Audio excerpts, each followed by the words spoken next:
his name written in it. Fred Krueger, Mom. Fred Krueger.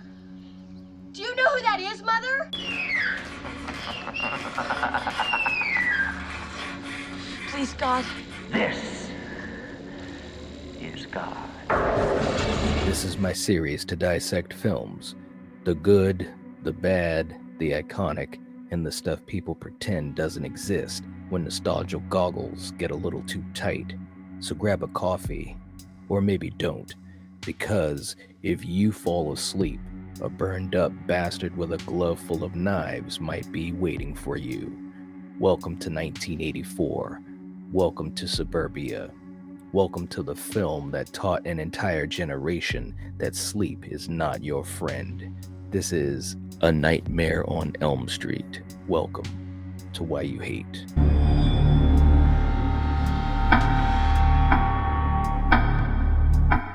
The horror landscape before Freddy was interesting. Let's set the stage, shall we, folks? By 1984, horror was everywhere, but it was also stuck. Slashers ruled the box office, but they were becoming very predictable. You had a masked killer, a body count, a final girl, roll credits. You can take that to the bank. Our favorite hockey masked killer, aka the son of Pamela, was drowning people at camp. Michael Audrey Myers was stalking babysitters, and then a warlock named Cochran wanted to murderize all the kids in the world. Studios were pumping these movies out like an assembly line murder. Audiences were showing up, but fear? The fear was fading. A young, ambitious, and very intelligent filmmaker had already proven he didn't play by the rules. This was a guy who made The Last House on the Left. Raw, mean, ugly. The Hills Have Eyes, primal survival horror, movies that hurt people emotionally. He wasn't interested in safe scares. He wasn't interested in violating comfort. And in 1984, he found the next ultimate vulnerability, and that was sleep. You have to sleep. There's no way that you can avoid it. And when you do, you're defenseless. That's not a gimmick. That's pure, unadulterated psychological warfare. Enter director Wesley Earl Craven, tasked with bringing a brand new vision of fear to the masses. The question is, would fans respond to it, or would they run away from it faster than Tina did in that dark alley as Freddy chased her down? Let's get down to brass tacks. So get ready to see visions of your dead friend at school. Take a stroll down the alley in the middle of the night, and whatever you do, don't fall asleep, cause there's no chance that you'll make it out of this movie alive, even if you're destined to become the great Jack Sparrow. Here are the reasons why you hate A Nightmare on Elm Street. Number 1, story and background. The title A Nightmare on Elm Street, it plays into Craven's suburban horror theme. The film is a play on pictures of suburban 1950s wholesomeness with an undercurrent of evil, just like he had in The Last House on the Left in 1972. This movie is the result of tons of hard work, blood, sweat, tears, and a way to almost impossibly raise up that cold, hard cash. Wes Craven wrote the script and presented it in 1981 to try to sell it to a major studio, but no one wanted it. Even his friend and business partner, Sean S. Cunningham, with whom he had made The Last House on the Left, wasn't totally convinced if the premise could work. Craven said that it just flew around for 3 years until Robert Shea of New Line Cinema, who was a distributor who wanted to produce movies, picked it up. Filming began on June 11, 1984, and ended on July 13, 1984, after 32 days of filming. The movie almost folded before production had begun. Initially, Smart Egg Productions was supposed to put up $1 million into the movie, but it dropped out several days before filming began, and Robert Shea, who had put in a lot of his own money, had to try to raise money elsewhere. 2 weeks into shooting, the production had no money left, so the crew was asked to work 1 week without pay, after which Line producer John H. Burroughs used his own credit card to pay those who had stayed. Director Wes Craven missed the first table reading because his agent had advised him not to come due to the financial insecurity.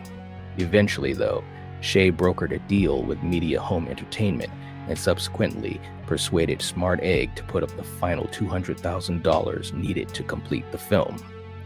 To think there were ties between our favorite villain from Crystal Lake and Freddy long before they headlined a film together is mind-melting.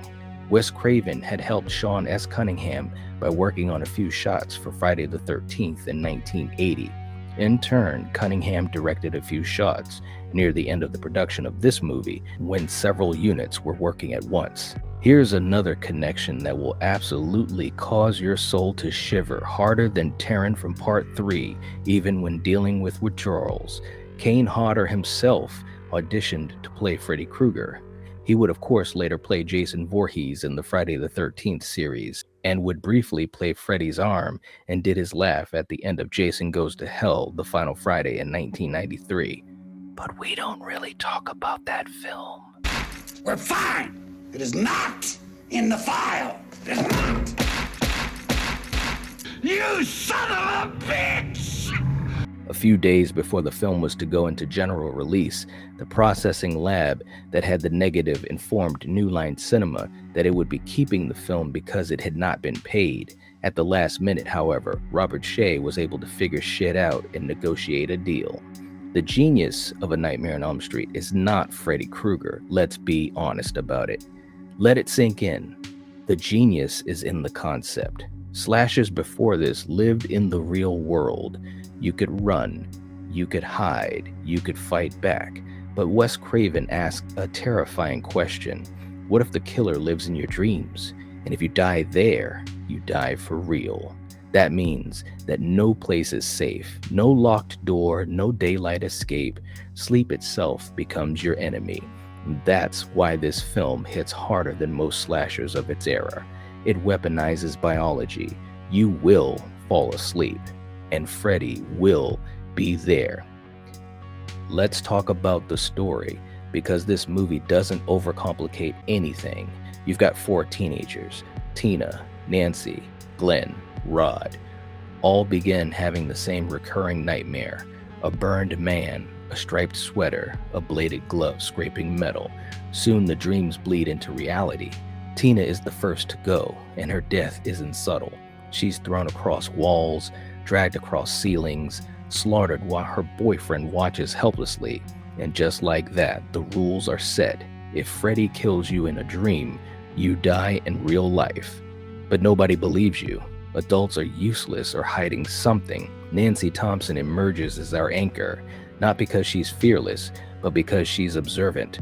She notices the patterns and connects the dots. She refuses to accept coincidence. And as the film progresses, she uncovers the truth.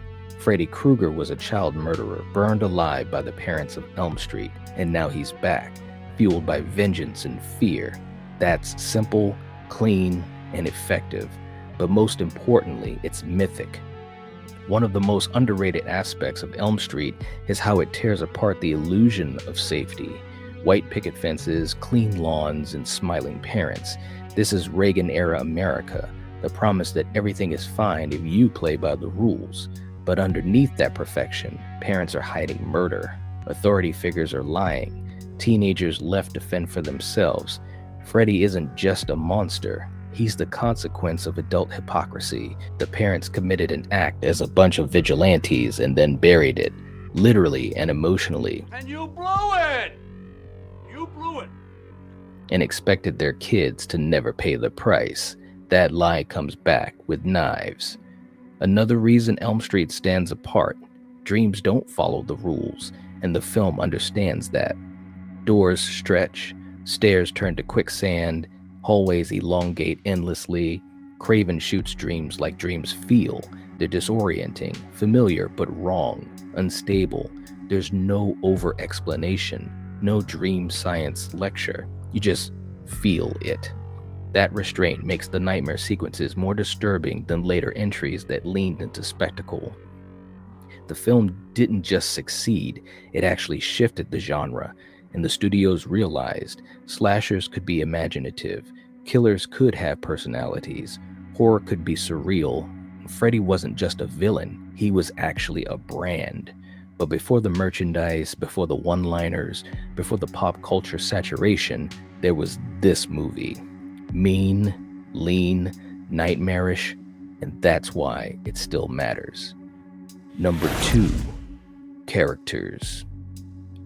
The film shows us teenagers trapped between lies. One of the reasons The Nightmare on Elm Street still works is because the teenagers don't feel like disposable meat.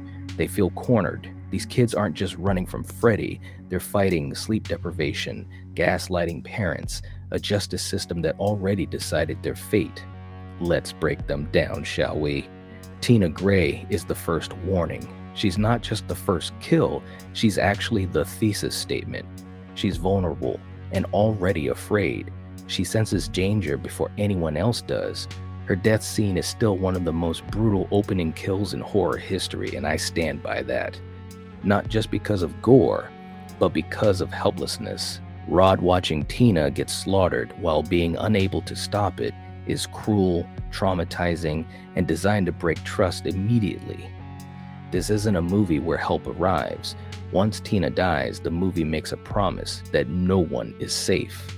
Rod Lane is the scapegoat, and he might be the most tragic character in the movie. He doesn't die by Freddy's glove. He dies because the system fails him. He was accused, locked up, and ignored, and Freddy finishes the job while everyone else sleeps comfortably at home. Jeez. Rod's death reinforces the movie's cruelest theme. Adults will always protect themselves first. Glenn Lance is the boyfriend, the listener, the skeptic who wants to help but doesn't fully understand. And that's why his death hits so hard. His demise is legendary, the bed geyser of blood that turned a quiet suburban bedroom into a crime scene from hell. But what makes it effective isn't the effect itself, it's the timing. Glenn dies because he falls asleep, because exhaustion wins, because logic fails. That's the nightmare. You can prepare, you can care, and you can still lose. Johnny Depp was inexperienced as an actor and needed reassurance from Craven, but he pulled it off well enough. He's a likable character and makes a lot of sense to us, the viewers.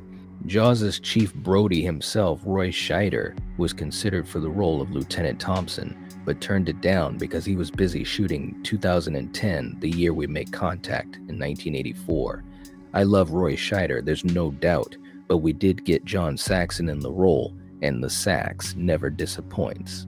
Nancy Thompson, the final girl. What makes Nancy compelling is that she's not fearless, she's terrified, but she acts anyway. That's why she works. She's not superhuman, she's resourceful, and that blueprint would inspire decades of horror final girls. Nancy isn't special because she's fearless, she's special because she learns.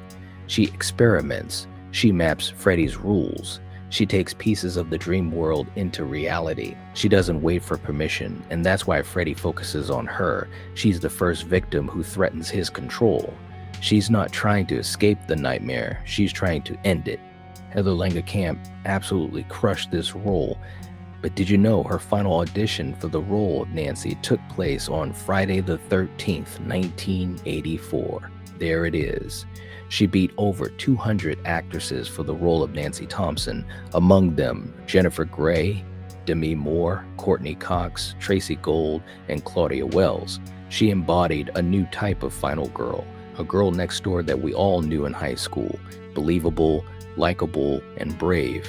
Scream Queen and B-movie legend Jewel Shepard auditioned for the role of Nancy but didn't get it because producers said that they wanted someone, quote, sweeter looking. Here's another thing that some people forget. This movie was not a guaranteed success. Wes Craven was coming off of financial failure. New Line Cinema was barely surviving. This movie was a last gamble. The budget was tight, the shoot was exhausting. The studio didn't fully understand what they had.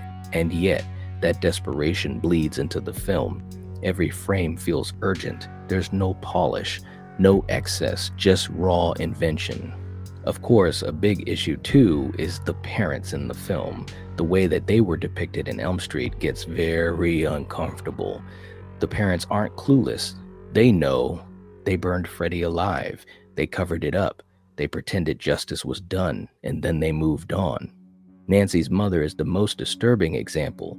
She's locking doors, lying constantly, drinking herself into oblivion, and she thinks that control equals safety. But she's wrong.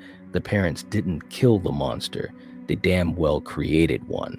Number 3, Freddy. Even though Freddy Krueger has less than 7 minutes of screen time, Robert Englund brings such a fantastic performance to the character. His charisma is absolutely integral to Freddy, and we all knew it. New Line Cinema learned it the hard way when on part 2, they actually momentarily hired someone to take over for Freddy, and that experiment backfired quickly. Robert is a legend of horror and should be protected at all costs. But according to Wes Craven, Robert Englund was not the first choice for the role of Freddy Krueger. Bullshit! Craven had initially wanted a stuntman to play the part, but upon testing several stuntmen, he realized that he needed a real actor. Other ideas was to cast an elderly actor, but he feared that they would be too soft for the way that he wanted the character to act. Englund eventually got the part by showing up at his audition with ash smeared under his eyes to sink them, greasing his hair back with a dipstick from under the hood of his car, and blinking as little as possible. According to Robert Englund, he based the physicality of Freddy on Klaus Kinski's performance in Werner Herzog's Nosferatu the Vampire in 1979. In various interviews, Robert Englund stated that Freddy's walk and mannerisms were inspired by his costume looking at himself in the mirror. When he put on the fedora, he thought of old gangster movies and decided to give Freddy a swagger akin to famous gangster movie actor James Cagney. Because the full glove with real metal knives, as opposed to the stunt glove with fake knives for safety, was so heavy, he found himself unintentionally dropping his right shoulder due to the weight. So he equated the stance with a gunslinger who has his pistol and holster on his hip. As for the unusual way Freddy walks, he studied his posture and derived the sideways movement from a surfer standing sideways on a surfboard. Are you high? Freddy Krueger is horror's most dangerous innovation, one of its most creative as well. Let's talk about the man himself.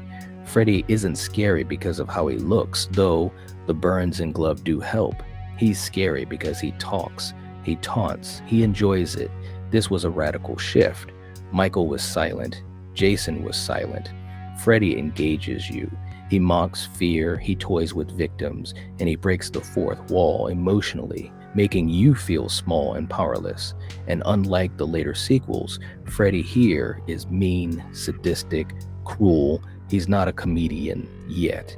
He's a predator. Every line drips with contempt. This Freddy doesn't want laughs. He wants dominance. Freddy works because the film establishes rules, then slowly bends them. At first, Freddy can't hurt you if you're awake. Then, micro-sleeps count. Then, he can follow you closer to reality. This escalation creates dread. The closer Freddy gets to the real world, the more inevitable he feels. By the time Nancy pulls him out of the dream, the film has earned it. Now, let's talk about the elephant in the room. Some fans respect Elm Street more than enjoy it, and that's okay. Why? Because this movie is slow, mood-driven, more psychological than flashy. There are no elaborate kills, no over-the-top Freddy theatrics, no crowd-pleasing one-liners. If you came to the franchise later, especially through the sequels, this movie can feel restrained. It's not a fun horror movie, it's mean horror, and not everybody wants that. But if this movie had failed, New Line was done. Freddy would never become an icon, horror would look very different, and that pressure shaped everything. There's no fat in the film, no filler, and no wasted scenes. Every death pushes the story. Every dream advances the mythology. This movie wasn't trying to start a franchise, it was trying to survive. Wes Craven's original concept for Freddy Krueger was considerably more gruesome, with teeth showing through the flesh over the jaw, and pus running from the sores, and a part of the skull showing through the head. Makeup artist David B. Miller argued that an actor couldn't be convincingly made up that way, and a puppet would be hard to film and wouldn't blend in well with live actors, so these ideas were eventually abandoned. The scene where Freddy's arms elongate were achieved by having men with fishing poles on each side of the alley operating a set of puppet arms attached to Robert Englund. Some may say the scene was unadulterated stupid shit, but the idea of the nightmares being an altered reality allows for this scene to work, in my humble opinion. Freddy's hands building the bladed glove in the opening scene are played by special effects man Charles Ballardinelli, as he was the only one who knew exactly how to cut the glove and insert the blades. The sparking glove effect seen throughout the movie was achieved by attaching the glove to a car battery. The famous scraping noise was created by scratching a steak knife on the underside of a metal chair. Freddy's sweater usually has 8 or 9 stripes across the body. However, in the original, he has 11 stripes and none on his sleeves. This was because he was originally supposed to wear a sleeveless sweater vest in early makeup tests, but David B. Miller didn't like the look and put the vest over a red long-sleeve sweater. The scene where Freddy presses through the wall above Nancy was shot by stretching a sheet of spandex across a hole in the wall and pressing against it. In the shot, Freddy is played by special effects designer Jim Doyle. Heather Langenkamp has said that her favorite scene in the movie is the scene where she, as Nancy, is lying in the bathtub and the clawed glove hand of Freddy Krueger emerges between her legs. The bathtub scene is iconic and hits hard even for today. Craven originally crafted this type of scene in Deadly Blessing, and you know what I'm talking about. That particular scene had a snake entering the tub and gave us all cause to pause. Elm Street elevates because it's Freddy literally in with Nancy, plus he pulls her underneath. For the scene when Freddy tries to drown Nancy, the film crew used a water tank that was covered in black. This gave the impression that Nancy's bathtub was bottomless. The scene of Tina thrashing against the ceiling was shot using a rotating room set, which was slowly spun to allow her to roll into position. Because there wasn't any money for mechanical hydraulics, the rolling had to be done by hand. The effect was so good that just before shooting began, Amanda Weiss got a bad case of vertigo. Number 4. The finale. The final act of A Nightmare on Elm Street did amazing things. It let Nancy fight back. She doesn't stumble into survival, she actually plans for it. She weaponizes booby traps, the environment, and Freddy's own overconfidence. And most importantly, she weaponizes belief. Nancy realizes Freddy's power comes from fear, so she does the unthinkable. She stops being afraid. That moment where Nancy turns her back on Freddy and tells him he has no power over her, that's not just bravery, that's the movie's thesis statement.